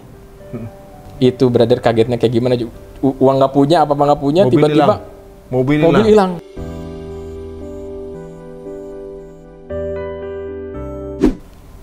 Itu dari apa ya? Dari tahun berapa tuh? Tahun kemarin pas Covid. Belum lama ini? Iya. Terus? Dari situ, itu semua permintaan sama Allah Subhanahu Wa Taala dikeluarin semuanya bro. Ya. Itu mobil hilang benar tapi? Ya mau hilang bro. Udah nggak ada kabar nih dari orangnya. Nggak tahu kapan. Sholat, berada dia. Udah sholat lagi. Udah sholat lagi, gitu kan? Udah gitu, zikir terus, sholawat terus. Sore-sore sampai sore-sore gemeteran bro. Sampai sore-sore gemeteran, terus. Alhamdulillah tuh, ba'da Isya kalau nggak salah, atau ba'da Maghrib, orangnya nelfon.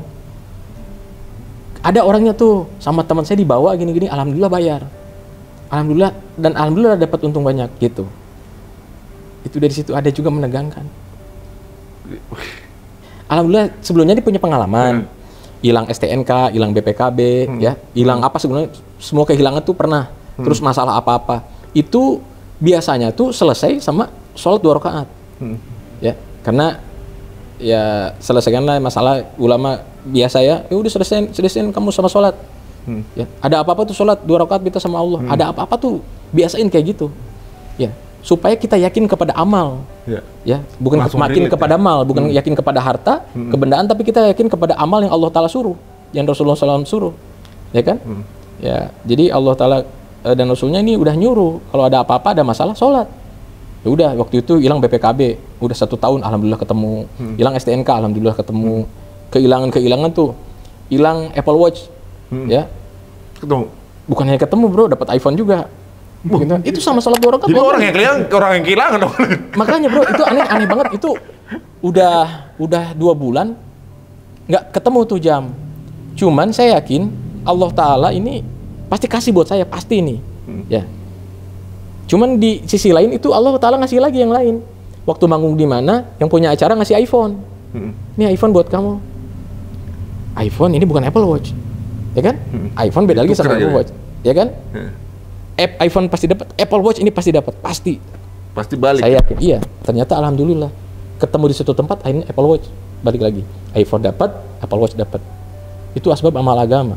Itu asbab sholat 2 rakaat. Nah itu juga sama tuh, sholat. Sore-sore alhamdulillah dibayar. Maksudnya pada Isya dibayar. Hilang STNK juga gitu sama, datang sendiri ke rumah.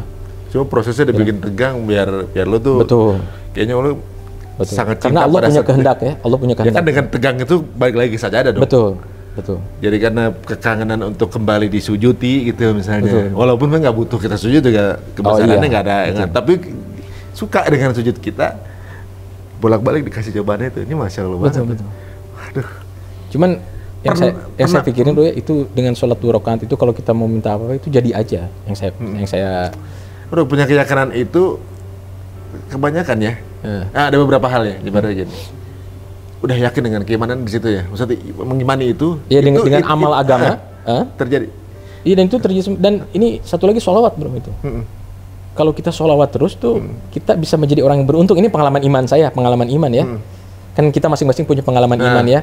Misalkan saya dengan bacaan ini dengan zikir ini. Kalau saya itu seperti itu. Sholat 2 rakaat, amalan Quran, ya puasa dan lain sebagainya. Ini buat kita tuh jadi terus gitu kan ya gitu kan. Nah ini satu lagi ya sholawat. Beruntung terus kalau sholawat. Ada juga temen yang kepengen sesuatu misalnya, kemudian disalawatin, kemudian disedekah. Ya, tapi bisa, afirmasi itu pengen gitu kan gitu. Betul. Sedekah lagi, salawat lagi, sedekah lagi. Dapat juga. Ya. Maka pola itu dibawa terus. Kayak antum kan ada masalah sholat. Itu sebuah pola yang udah dapat karena udah ketemu. Betul. Walaupun nggak semua orang bisa begitu, selain harus dilakuin. Iya. Ya kan? Tapi itu janji Allah, brother. Iya, maksudnya bukan sebuah teori harus dilakuin kan. Benar. Gitu. Nah. Dan cara menyelesaikan kita masalah itu dengan sabar dan sholat. Ini bro, mobil anak nih dulu anak pakai Mercy, punya Mercy maksudnya. Ini temen digini-gini, ngapain? Anak bilang gitu. Ini lagi disolawatin. Setahun dari situ mobil jadi milik dia. Beneran. ini udah banyak cerita emang. Ya itu kan. Gitu. Jadi disolawatin terus digosok-gosok aja terus. Ngapain sih anak bilang gitu kan? Ngapain sih? Ini lagi disolawatin. Ini jadi milik anak nih insya Allah. Gitu. Beneran jadi milik dia. Gitu. Masya Allah. Ini udah banyak bukti ya. Ya kalau yakin kepada amal ya. Gitu. Benar-benar. Ya karena segala doa itu sebelum menyebutkan salawat. Iya. Dilancarkan kan gitu. Ya kan Allah yang nyuruh. Iya. Luar biasa. Tapi sebelumnya nih, pernah ekonomi paling diuji, megang duit pernah paling kecil berapa? Kalau nggak salah bro, paling kecil 2.500 ya? Kemarin ada salah satu artis juga, saya tanya pertanyaan seperti ini, dia pernah pegang, paling kecil pernah megang cuma 50.000. Ini 2.500. Itu gede. Ini ada nih capture-nya. Ini udah ini ada capture-nya. Kalau pernah tinggal 2.500. 2.500. Terus gimana tuh? Yang gimana menurut resolusi dari hari itu 2.500 bisa selamat dalam hari itu gimana? Itu tadi, begitu juga. Tiba-tiba ada yang ngasih gitu, tiba-tiba ada rezeki atau gimana? Ini alhamdulillahnya, brother, alhamdulillah kalau makan dan sebagainya tuh ya ada gitu, makan dan sebagainya. Cuman kalau di rekening tuh cuman ada 2.500. Kalau makan apa semuanya ada. Tiba, benar-benar. Bukan kita gembel tuh. Enggak. Sama seperti Ustadz kita juga kan banyak juga tuh yang nggak punya tabungan. Kadang-kadang di kantong cuma berapa. Tapi kalau jalan kemana disuguhin, mau dianterin segala macam. Jadi dicukupkan gitu ya. Ya oleh Allah. Kalau ngomongin rekening, ya mungkin dia nggak punya rekening bahkan nol, nggak punya rekening. Jadi ada lucunya juga tuh, kata temen, kita mau silaturahmi ke orang temen ya. Ini yang ngebensinin siapa sih? Kenapa emang? Ini rekening saya cuma 90.000. Saya bukannya mau buka-buka aib, bukan. Tapi kan karena dia nantang-nantang, oh boleh. Ini rekening ini saldo saya. Antum 90.000, ini anak 2.500. Masya Allah. Jadi gimana nih? Ini mungkin podcast di kita yang bukan rekening sultan ya kalau kita buka ya. Orang mungkin ngomongin banyak-banyak, ini main sedikit-dikitan gitu. Dari kemarin kita nanya orang, gue sampai nggak punya apa-apa. Semua pada bangga dengan ketidakadaan gitu. Kalau saya beda, hanya menggantungkan dengan Allah. Saya beda. Maksudnya saya tidak mengkufurin nikmat Allah. Saya sangat mensyukuri nikmat Allah Subhanahu Wa Taala. Cuman memang waktu itu rekening cuma segitu.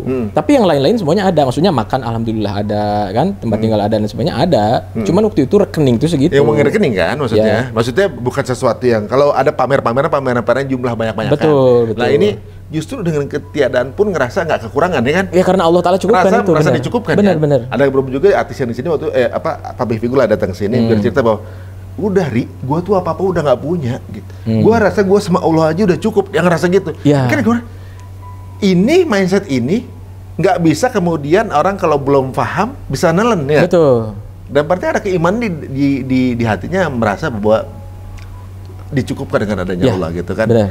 Nah, Cuman kan ada pikiran yang lain, bagaimana istri, bagaimana anak, bagaimana keluarga, itu yang dipikirin. Iya. Kalau kita sendiri sih karena rock and roll zaman dulu kan, ya kan? Oh ya, kita nggak menafikan kemudian tiba-tiba kita jadi denial kemudian sama kebutuhan keluarga jadi nggak Betul. bertanggung jawab Iya, kan iya gitu. gitu. Ya, Ah, gitu. seperti Jadi itu. maksudnya bukan sebuah luxury untuk Betul. seorang Sununu Mata punya rekening gendut gitu ya. Iya. Bukan sebuah kemewahan yang perlu Iya. ditampilkan, disombongkan. Betul.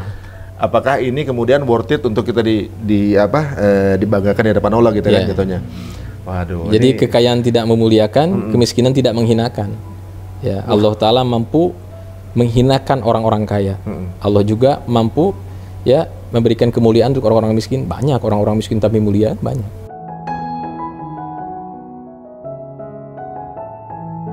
Kemarin kan banyak orang kaya yang hina kan akhirnya. Ya dia kaya, menyembunyikan kekayaannya akhirnya di penjara. Ya Allah mampu menghinakan orang kaya gitu. Ini poinnya berarti adalah banyak belum tentu cukup, sedikit belum tentu kurang. Benar nggak? Betul.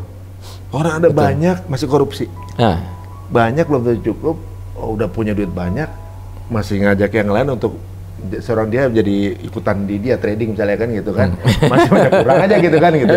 Udah punya berapa mobil mewah masih kurang aja rasanya. Betul. Rasanya dibiskinin terus sama Allah gitu. Iya, Kayaknya iya. kurang aja. Udah punya ini gua harus punya juga.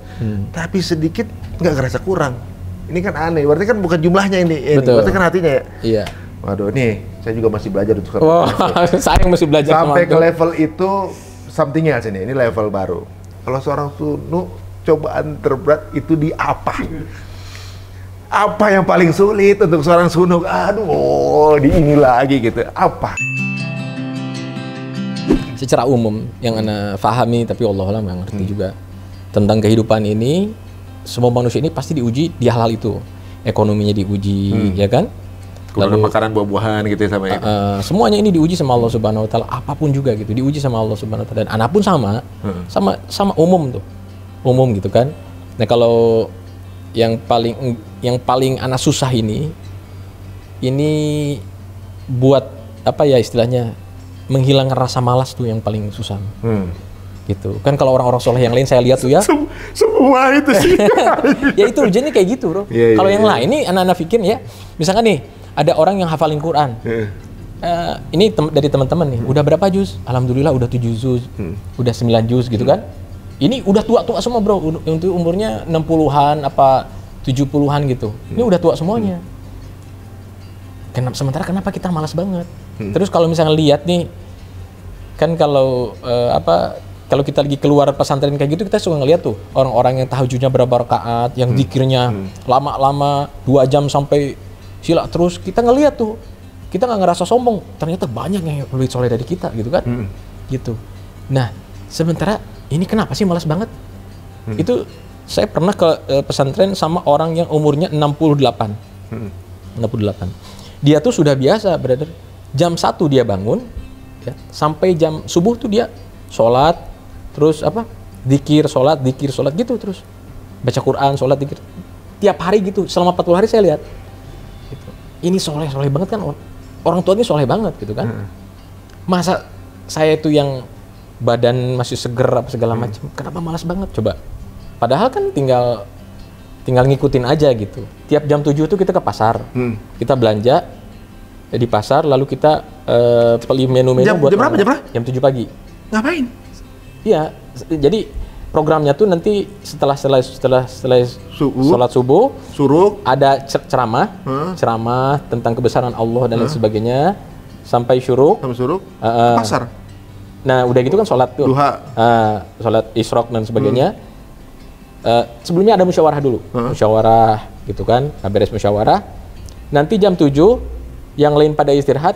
Ini orang-orang yang ditugasin buat berkhidmat, mereka pergi ke pasar. Ngapain? Ya beli makanan lah, apa Sembako itu segala macam. nasi kuning buat dimasak. Oh, Anu nggak tahu ya anak jago masak? belum tahu. Wah itu. Itu kemudian buat siapa sembako itu? Buat orang-orang yang ada di masjid, jemaah yang ada di Ya masjid. Allah. Kita udah biasa tuh Udah berapa masak tahun banyak. ngerjain itu? Dari 2009 latihan masak. Sampai sekarang? Iya. Ya Allah. Karena kalau lagi keluar, nanti kita harus masak sendiri, bawa kompor sendiri apa segala macam gitu. Hidup di alam gitu. Iya. Nanti kita tinggal ke pasar, lalu misalkan nih mau beli masakan apa nih hari ini, masak di musyawarah nih ya. Kayaknya masakan Sunda deh, jangan pedes, saya nggak kuat. Ya udah, kita masak buat jemaah gitu. Nah itu dari jam 1 itu bro, dia nggak istirahat sampai masak. Nah nanti koilullah ya, dia tidur sebelum itu, nah nanti dia tidur gitu. Di situ aja tidurnya sebentar tuh. Setelah selesai taklim ya, taklim sampai jam 11:30 lah. Ada dia tidur sebentar. Dan nanti setelah duhur makan lagi, dia baru tidur. Terus cari nafkahnya kapan? Pas pulang ke rumah. Jadi sebelum kita pergi ada tertibnya bro, ada tertibnya. Sebelum kita pergi, ini kamu ninggalin di rumah berapa?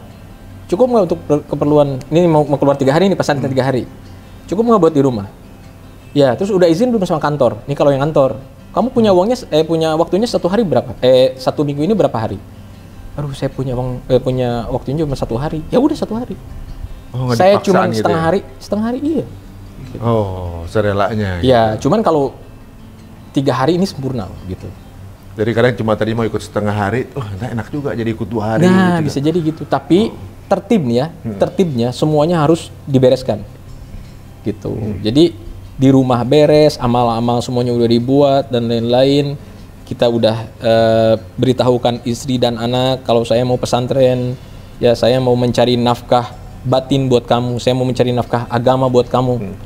Ya sehingga nanti saya di akhirat tidak di persidangan Allah Ta'ala saya sudah sudah mengamalkan apa yang Allah perintahkan buat istri. Bukan maaf nih ya, rata-rata istri minta izin kepada suaminya, ya dia datangi ustadz terus belajar sama ustadz, ya gitu kan. Suaminya di rumah diem-diem aja, nggak mau tahu istri kayak gimana gitu kan. Dan maaf nih, ada juga yang tiba-tiba suka sama ustadznya, jadi banding-bandingin suaminya sama ustadznya. Seandainya aku memilikimu, engkau gitu-gitulah. Ya kan? Ya Padahal kan? sebenarnya misinya sebenarnya suaminya yang bimbing istrinya. Harusnya ya. seperti itu di zaman sahabat kalau nggak salah kayak gitu dok katanya. Jadi mereka pada datang ke majelis Rasulullah SAW, dari situ mereka berlarian ke rumah-rumahnya mengajarkan kepada istri-istrinya dan anaknya, dan mereka beramal. Mereka mengamalkan apa yang telah diajarkan. Gitu. Kita juga sama. Ini tanggung jawab suami ini memberikan nafkah lahir dan batin. Lahir itu uang dan lain sebagainya, rumah dan lain-lain. Batin ini yang ada di dalam batin kita ini agama. Ya kan? Gitu. Jadi lahiriah batiniyah. Ya sebagaimana perut kita kalau tidak diisi makanan, lama-lama lapar, kita akan mati kelaparan. Ya. Hati juga sama bro. Kalau tidak ada makanan namanya agama, makanan rohani, lama-lama mati juga. Ketika diomongin, ya hatinya udah keras, udah mati. Mungkin pertanyaan terakhir ya. Seorang Sunu Mata Ben adalah orang yang mungkin hafal ratusan lagu lah, atau ribuan bahkan. Jutaan. Sekarang udah berapa juz ini ya? Insya Allah 2 juz. Insya Allah. Masih kalah sama anak. Anak-anak yang kecil tuh udah beberapa juz. Saya karena ininya lemot ya. Jadi ya masih 2 juz.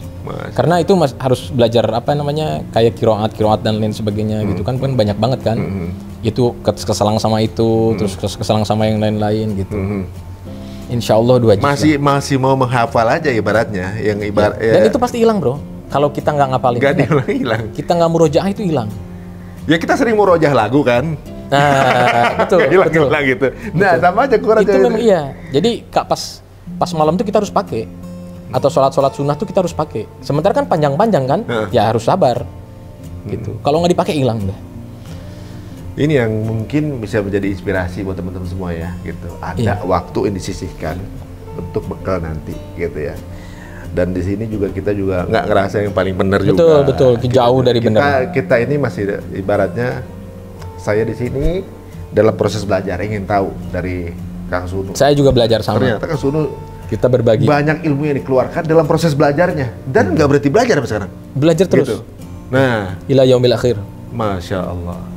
Nah di Ramadan Sampai ini kiamat. karena memang Kang Sunu ini berada di jalan apa seni ya? Art, Ya, seniman. Artis, seniman. Penyanyi. Ya. Di Ramadan ini ada satu single mungkin? Ada. Apa tuh? Rindu Rasul judulnya, covernya lagunya Bimbo. Oh gitu. Ya. Bisa sedikit nggak diperkenalkan Oh, lagunya ya. refnya apa? Ini udah 5 tahun nggak nyanyi. Lah ini singlenya rekamannya 5 tahun yang lalu.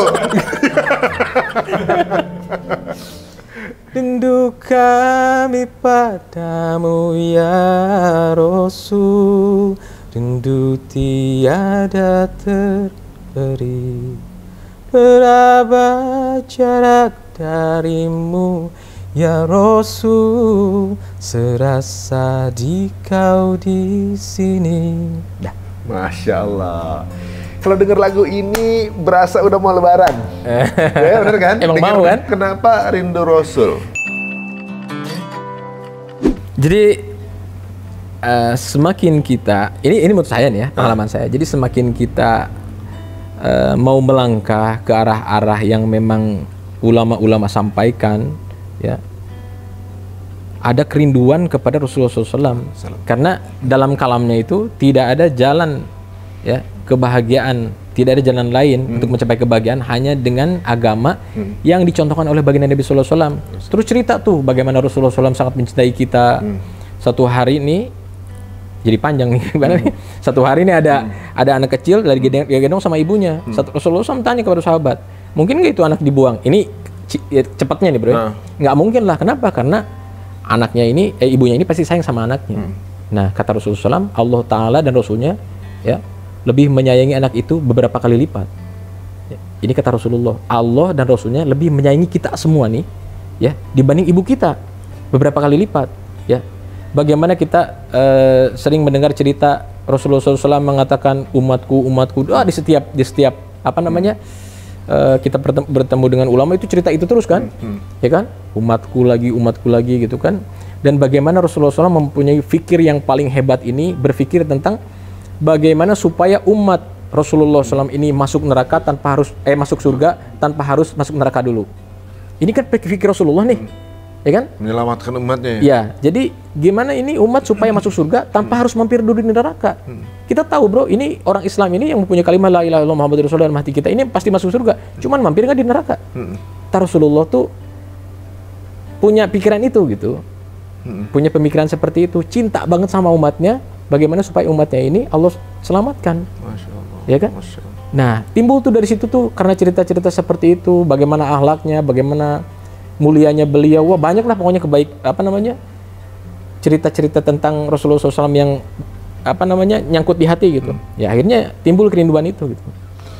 Misalnya Sunu ketemu Rasulullah SAW, apa yang mau disampaikan? Banyak banget bro, banyak lah, dan pengen banget kan. Allah masya. Jadi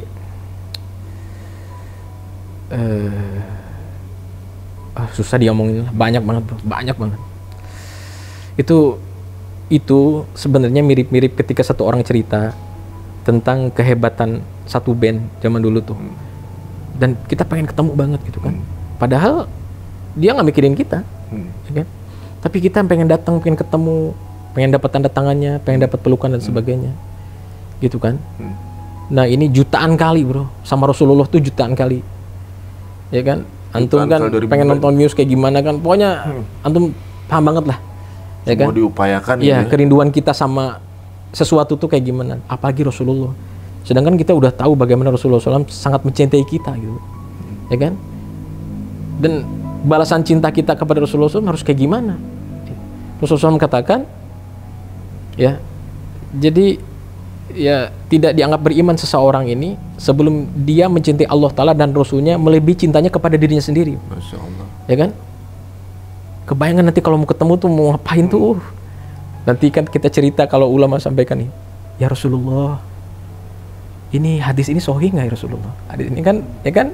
Banyak lah, banyak kita pengen kan ngobrol sama Rasulullah SAW gitu kan, pengen cium-ciumin Rasulullah SAW, pengen peluk Rasulullah, banyak lah, banyak sekali kan. Itu mulia, itu manusia sempurna bro, kebayang nggak manusia sempurna gitu, ya manusia yang nggak sempurna aja nih, orang-orang yang sempurna kita ada yang pengen meluk semuanya ada kan gitu kan, apalagi nih yang sempurna brother, gitu. Ya antum bisa bayangin lah, gitu.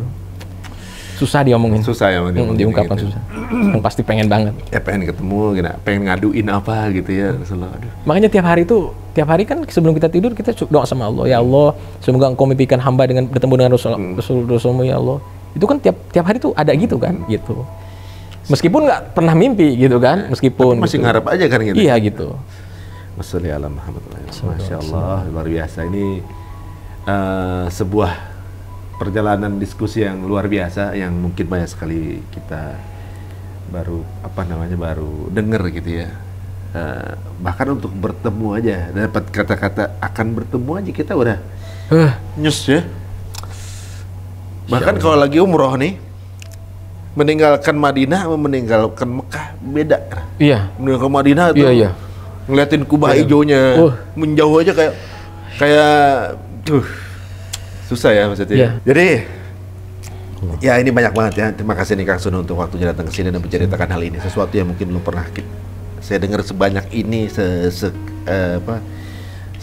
segini gitu dari Kang Sunu. Kebanyakan kita ngobrol berapa menit doang paling gitu ya. Belum sampai yang seperti ini, dan juga mungkin ini luar ekspektasi ya. Kita pikir mungkin ya kemudian pengen ngaji yang kebenaran sesimpel itu ya, tapi ternyata apa yang sudah dilaksanakan sudah jauh sebelum kita ada mungkin orang buat Pondok Hijrah di beberapa tahun yang lalu nih.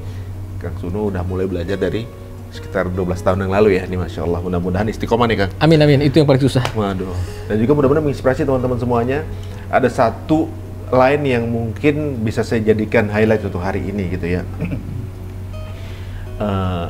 Kang Sunu dulunya highlights gitu, kemudian sekarang rela untuk banyak cobaan seperti ini. Seperti halnya dulu mungkin kita tuh ngejar konser, ngejar konser satu kota yang kita nggak tahu, harga tiketnya mahal, kotanya namanya apa nggak tahu, bahasanya nggak ngerti, pesawatnya juga nggak tahu, tempat bahasanya tuh kita nggak ngerti, kita bayarin demi kita bisa ngelihat band itu. Nah sekarang ini segala kesusahan yang dijalankan ini dilakuin demi bisa ngeliat Allah Subhanahu Wa Taala. Masya Allah. Nah, mudah-mudahan menginspirasi teman-teman semuanya. Terima kasih untuk menyaksikan Cerita Untung. Jika dirasa ini bermanfaat, silakan share ke teman-teman semuanya. Mungkin Kang Sunu ada YouTube juga atau? Saya ada YouTube. Apa namanya? Saya ada YouTube namanya Sunu Haramain. Sekarang namanya Haramain sekarang namanya? Emang dari dulu Ahmad Sunu Haramain namanya kan? Oh, nama asli itu? Nama asli. Oh. Kalau nama Instagram Sunu Mata ya. Sunu Mata. Instagram. Jangan lupa untuk di subscribe ya, Muhammad Sunu Haramain. Ahmad Sunu Haramain. Mirip-mirip. Cuman boleh nggak saya kasih ya istilahnya pesan terakhir, pesan buat teman-teman semua. Nah ini yang ditunggu sebenarnya. Nah buat teman-teman semuanya, dalam berhijrah ini nikmati proses atau setiap proses yang dilalui. Jangan buru-buru. Lalu jangan istilahnya jangan jos-josan, santai aja. Jangan jatuh nikmati juga, semuanya ya. Nikmati. Soalnya apa? Kita nggak tahu kan. Ya, akhirnya kita tuh seperti apa. Ya mungkin kita soleh untuk saat ini, tapi naudzubillah milik jangan sampai kita mati dalam keadaan sulh khotimah. Ya. Begitupun prasangka kita kepada orang lain, kita harus selalu berprasangka baik. Ya. Meskipun orang-orangnya buruk di depan kita gitu kan. Siapa tahu di akhir hayat mereka ini jadi kekasih Allah Ta'ala, mereka meninggal dengan husnul khotimah. Jadi kita pikirkan nasib kita, ya kita lalui proses hijrah kita, jangan jos-josan, jangan selalu menghakimi orang lain, melihat buruk orang lain dan sebagainya. Gitu aja. Semoga Allah Subhanahu Wa Taala istiqomahkan kita, Allah kumpulkan kita semuanya di surganya Allah Ta'ala. Amin. Benar ya. Itu quote lagi tuh, jangan sibuk untuk menilai orang lain, ya, karena yang dinilai nanti adalah amal kita, bukan amal orang lain. Jasa keloyer nih Kang. Ya. Salam buat teman-teman semuanya. Salam buat keluarga juga. Mudah-mudahan nggak kapok kita undang. Oh, insya Allah. Insya Allah. Kita tutup dengan wassalamualaikum warahmatullahi wabarakatuh.